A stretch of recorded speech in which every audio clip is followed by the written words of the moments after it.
Hello and welcome to the first of the Marie Skłodowska-Curie ITN 2018 webinars from the Irish Marie Skłodowska-Curie office.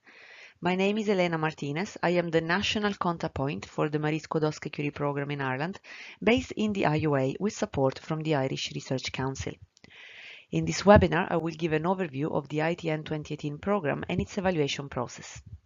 This webinar series of supports that our office provides in preparation for the ITN 2018 call. These supports include a handbook and a number of webinars, of which one this is the first, and they're both downloadable from our website, and also on-site clinics and proposal reviews closer to the deadline. There are also other resources available from the web that I would encourage you to look up. ITN stands for Innovative Training Networks. The policy objective of this program is to train a new generation of creative, entrepreneurial and innovative researchers. It is a research training program for early stage researchers. The acronym is ESRs. And these researchers or fellows must have less than 4 years research experience after undergrad to be eligible to be enrolled in an ITN. So very often they would be PhD candidates. The program has a strong focus on intersectoral and international cooperation. There are two sectors in the Marie Skłodowska-Curie actions. The academic sector, which includes higher education institutions, such as universities or institutes of technology and other degree awarding institutions, public research organizations, and private not-for-profit research organizations. The non-academic sector includes industry or the private for-profit sector, CSOs, civil society organizations and non-governmental organizations, government and the public sector, and other types of organizations. Participation by the non-academic sector is a must-have in ITN to increase competitiveness. So intersectoral mobility is an essential part of the training of the fellows recruited by ITN consortia.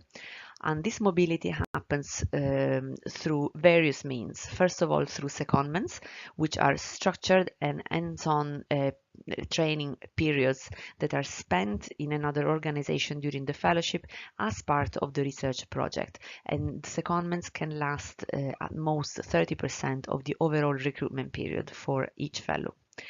If a beneficiary or otherwise the primary supervisor is in the academic sector, the fellows can be seconded to the non-academic sector and vice versa. However, intersectoral exposure can also happen through short visits that can last, for example, days, and these would be trips carried out outside the main supervisor's organization to, for example, gather data, shadowing, having workshops or courses in the other sector, and so on. Co-supervision is also a very common means of ensuring intersectoral exposure. Fellows generally have supervisory committees, so at least 2 supervisors that have different expertise and also come from different sectors. So very often a co-supervisor would be the mentor assigned during the secondment by the secondment organization. A typical ITN consists of a consortium of organizations from different countries and sectors, and the guide for applicant for the ITN program provides some example of typical consortia in terms of size and sectorial composition. A typical ITN will propose a joint research training program and will recruit researchers across the consortium. Each researcher will have an individual research project. And the fellows recruited by the ITN must adhere to the Marie Skłodowska-Curie Actions mobility rule. So not having lived in the country of their host organization for more than 12 months in the 3 years prior to recruitment. The consortium will deliver advanced research skills and transferable skills to the fellows, both locally and at a network level. Networking is a very important aspect of ITNs, and networking events will provide the fellows with increased career opportunities. And secondments for each researcher to another sector is also key and an essential part of consortia. There are 2 types of participants. beneficiaries, which will recruit and train the researchers, and the coordinator, of course, will be a beneficiary as well, and partner organizations that will host the secondments and contribute to the training activities. They can also host short visits. And also, as I mentioned before, the mentors assigned to the secondments, which are often in the partner organizations, but can also be in the beneficiaries. Anyhow, the mentors of the secondments very often can be co-supervisors for different fellows. There are 3 ITN modes: the European Industrial Doctorate, or EID, the European Joint Doctorate, EJD, and the European Training Network, ETN. All of these have a duration of up to 48 months. And in EIDs, the minimum consortium composition for eligibility is of 2 beneficiaries in 2 different countries in 2 different sectors. For EJD, it's at a minimum 3 academic beneficiaries in 3 different countries. And for ETNs is 3 beneficiaries in any sector in 3 different countries. Partner organizations can come from any sector, and there is no minimum or maximum stipulated by the program. And as I mentioned, examples of sizes can be found in the guide for applicants. The fellows will be funded between 3 to 36 months. And the maximum number of fellows that can be recruited within an ITN depends on the size of the consortium, but this is actually very specific for EID. So for a minimum consortium of just 2 beneficiaries in EID, this can recruit only at most 5 fellows. And for an EID of 3 beneficiaries or more, the maximum number is 15 fellows. For EJD and ETN, it's 15 fellows. And I would add, in terms of minimum number of fellows, that the expectation is that at least 1 fellow per beneficiary will be recruited. But for 2 beneficiary consortia in EID, we would advise to have at least 3 fellows to make it a meaningful consortium. So the EIDs also have a mandatory requirement that the fellows will all be awarded a PhD, and that they will spend at least 50% of their time in the non-academic sector. And also the eligibility criteria for the EID has slightly changed in ITN 2018, so this all still applies. So I would advise you to consult the guide for applicants, or look at our handbook, which explains this slight change, or even write us an email, as I will detail at the end of this presentation. For EJDs, it is also mandatory for the fellows to be awarded a PhD at the end, but this PhD must be joint or double delivered by more than 1 beneficiary in the consortium. For ETN, there is no mandatory requirement that the fellows will be awarded a PhD. However, it has become typical. So for competitiveness, we would advise that even ETNs do plan to award PhDs to their fellows. In terms of countries that can participate, beneficiaries or partner organizations can be based in member states or associated countries, and you can find the full list at the link provided in the footnote. Each consortium can have more than 1 beneficiary from the same country, but no more than 40% of the budget can go to 1 country, except into beneficiary EIDs. It is okay to include non-European third countries, but high-income countries, such as the United States, Australia, Japan, and others, are better off applying as partner organizations as opposed as beneficiaries, because they would not be able to have their fellows funded on their premises. And this is also stipulated in various documents that, again, we can expand upon if send us an email. So this is an example of a successful ETN consortium called CHESS. This was made of 5 academic beneficiaries and 3 non-academic beneficiaries, and 10 partner organizations in different sectors. The EID, this is a small EID of 2 beneficiaries based in Northern Ireland and in the Republic of Ireland, and there were no partner organizations.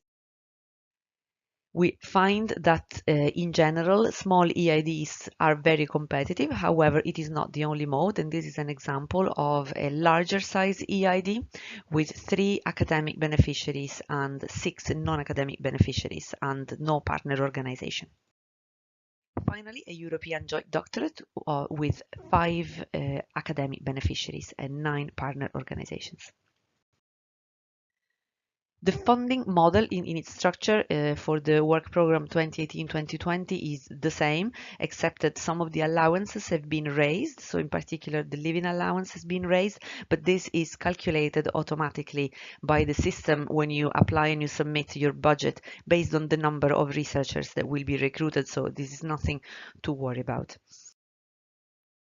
We are at the moment often asked about Brexit and about the appropriateness and opportunity of adding British partners to consortia. The UK government under right guarantee is still valid and has been reiterated, so we would not discourage you from adding relevant partners in your consortia if they're relevant to the project, of course. So in writing the application, it is important to get the concept right, and that's to say to understand the of the ITN program. The program is based on the experience of the Erasmus Mundus Joint Doctorate, which has now been translated into the EJD structure. But the content of this document is relevant for all ITN applications because it has to do with excellence in doctoral training, and this is what ITNs.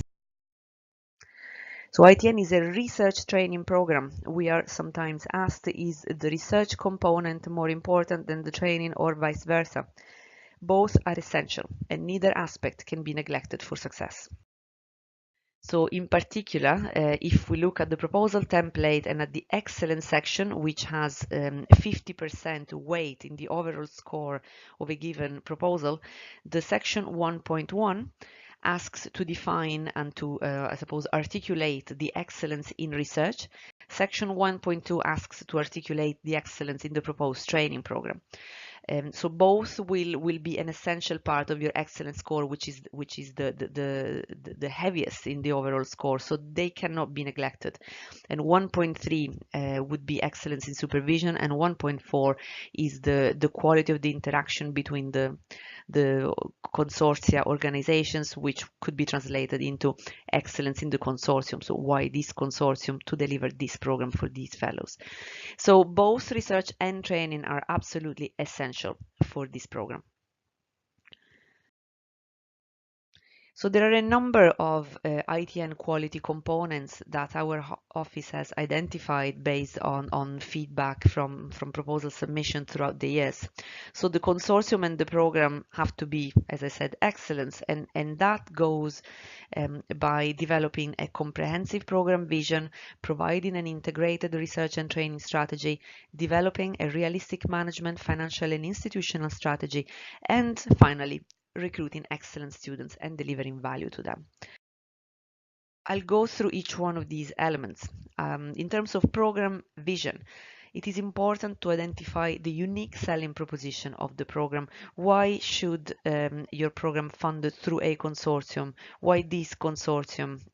Why this at this time? Why this research? So it's important to identify the overall research goal and key research objective and how the consortium will deliver it, including through secondments, which are designed to maximize research excellence and intersectoral exposure. Then why should this consortium deliver the program? What is the European added value? How will it be joined up? Is to say, how is the proposed output of this consortium greater than the sum of its parts? Why shouldn't this piece of research be funded through individual investigator-led awards as opposed to this consortium? So the sustainability of the consortium is important both in terms of research collaboration within Europe, but also and above all for ITN about the sustainability of the doctoral training in Europe. Understanding how the graduating fellows will be employable by who and why will be critical to be able to appropriately write the impact section.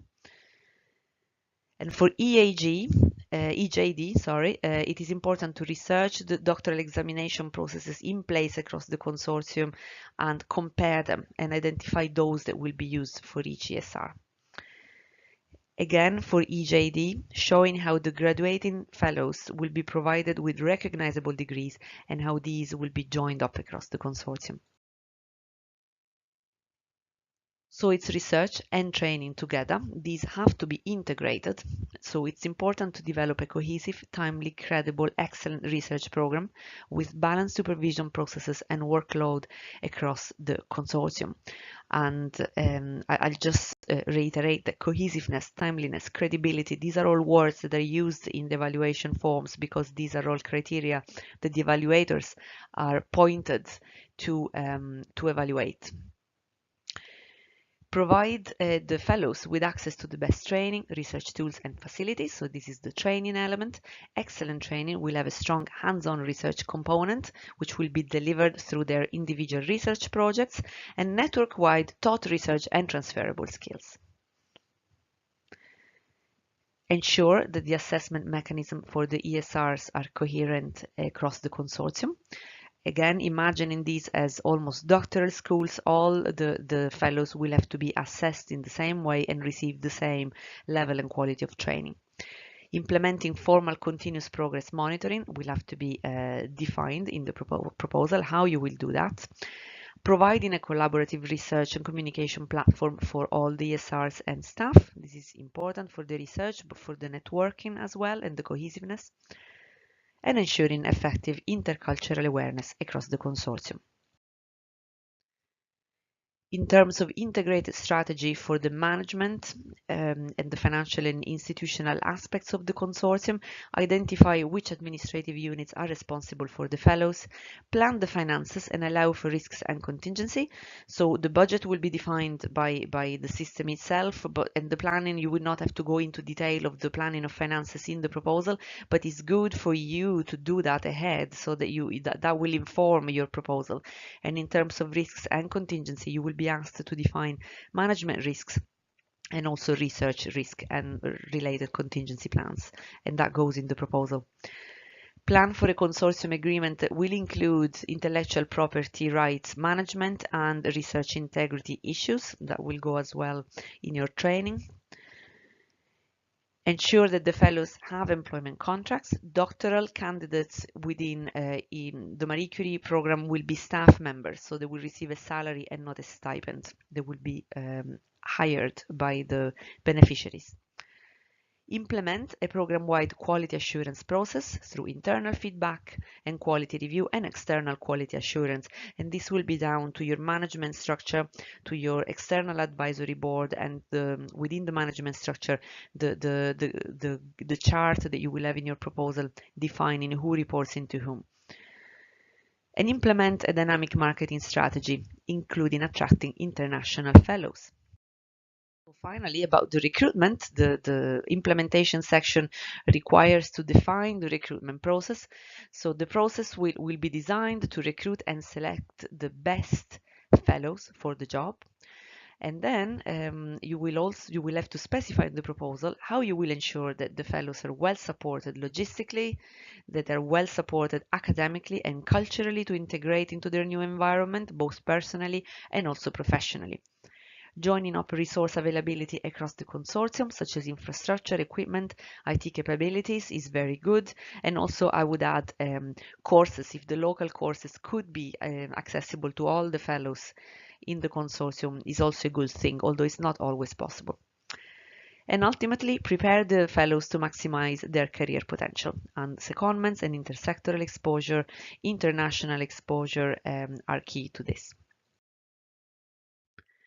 So I will just briefly go through some details of the evaluation process, and a lot of this can also be found in the guide for applicants. When submitting an application, applicants will be asked to choose from one of 8 panels. and these will be used to assign the proposal to appropriate reviewers. However, to give more accurate details of the specific research area, you will also define descriptors. You can define at minimum 3 descriptors, but it's best to define 5 if you have a multidisciplinary proposal. So the first 2 descriptors must be chosen from the list provided for the scientific panel that you have chosen, but the remaining 3 descriptors can be chosen from any of the 8 scientific panels.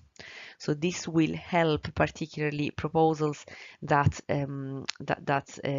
cover very different domains, disciplines, or fields. So these descriptors will help with matching your proposal to evaluators with appropriate expertise and the guide for applicants. The evaluation process consists of a 2-stage process. Initially, each proposal will be scored and evaluated remotely by 4 different evaluators. So that means they work from home. Their review form has the same headings as the proposal template, and for this reason, we stress that it is important to use the proposal template and not change the headings. Each evaluator will get approximately 8 proposals, and these are assessed in a short time frame, so it is important to make the proposal readable, both from a content and a formatting point of view, by helping the reviewer to understand it straight away. You help yourself through the evaluation process. Each remote evaluator scores the excellence, impact, and implementation criteria out of 5. A vice chair acts as rapporteur and puts together the comments of the 4 remote evaluations and delivers a draft consensus report back to the remote evaluators for discussion. So the 4 evaluators discuss the strengths, weaknesses, so generally the comments of the consensus report first. When they have agreed on the strengths and weaknesses, they're asked to agree on the scores. And this happens through a chat-like system called SEP, which is the same system used to submit the proposals. So once, so the scores are initially averaged across to have an overall score for excellence. For example, the 4 excellence scores of the 4 evaluators are averaged as a starting point, and then the score is compared and looked at along with the comments. So if the comments generally mention a good proposal, or the word good is mentioned, then 3 would be the score, or around 3, between 3 and 4. 4 to 5 would be very good, and 5 is excellent. And there will be a lot of liaising between the remote evaluators and the vice chair to collectively agree on what is the appropriate score for a certain comment, and vice versa at times. Proposals scoring above 70% are discussed and ranked by a panel of vice chairs in Brussels. For ETNs, the proposals are ranked by disciplinary panel, for example, the chemistry panel or the societal panel and so on. And the distribution of awards across panels is proportional to the number of proposals reviewed. EID and EJD are finally ranked in separate EID and EJD panels. These are the deadlines for this call. So the closing date for applications is the 17th of January 2018. We strongly advise you not to submit at the very end, just in case the system gets overloaded and it doesn't happen, and also to submit often and submit early. And in terms of indicative budget, ETNs has the largest budget of them all. EJD and EID have smaller budgets. So this is the end of the overview. Thank you very much. And if you have any questions, please email them to mariecurie@iua.ie, and full frequently asked documents will be made available on our website shortly. Thank you and good luck.